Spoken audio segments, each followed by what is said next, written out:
Chapter 5, Sand and Silicon. The arrival of the Chronosapiens and their correction ultimatum stood out to Mayur with a particularly distinct meaning.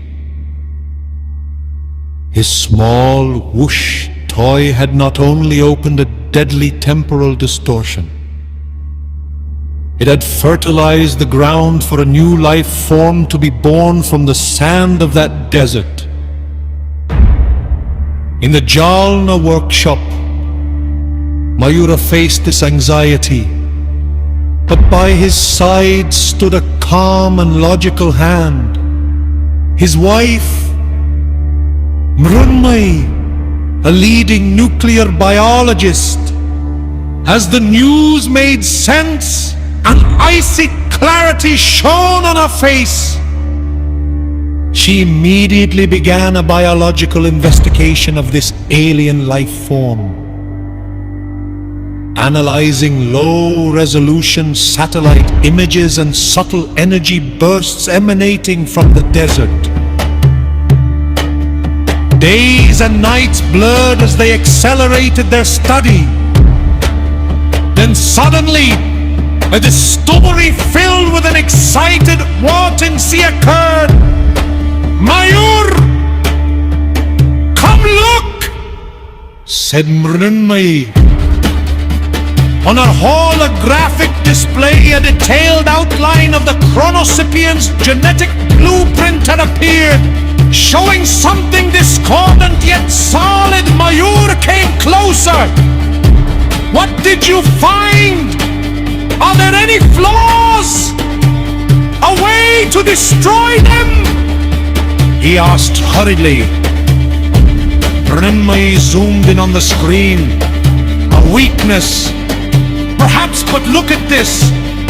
Their fundamental structure, Mayur, it's not carbon-based." Her face trembled. "They are silicon-based." "Silicon? You mean semiconductor rock sand?" Mayur gasped. "Exactly," Mrunmayi said calmly.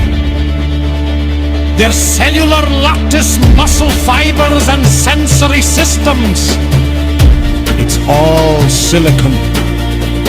They are literally living silicon." A terrifying harmony arose in Mayur's mind. "Sand!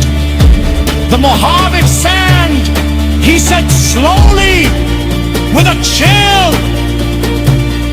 "There is plenty of silicon in that sand.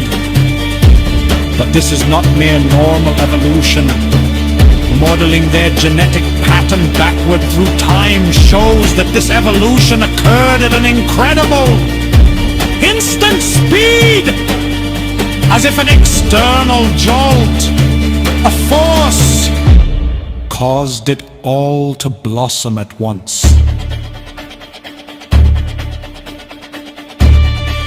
Mrunmayi confirmed the grim realization. This is a fast-forwarded, computed life form.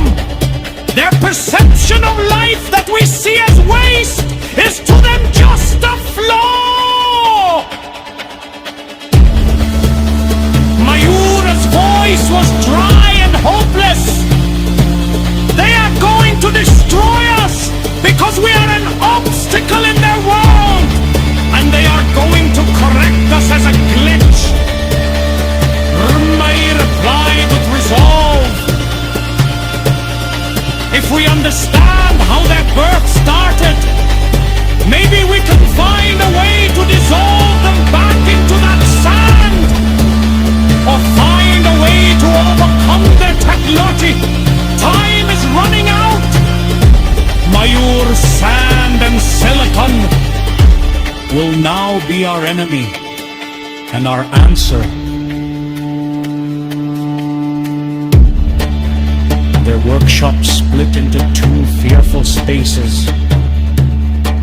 One of physics, the other of biology. Mayur drafted the blueprints for the counter-frequency coils, while Mrunmayi began to unravel the crystalline structure of the Chronosapiens' genes. The battle was poised on two fronts: the scientific trickery of breaking time and the biological solution of cutting into the heart of the silicon in the sand!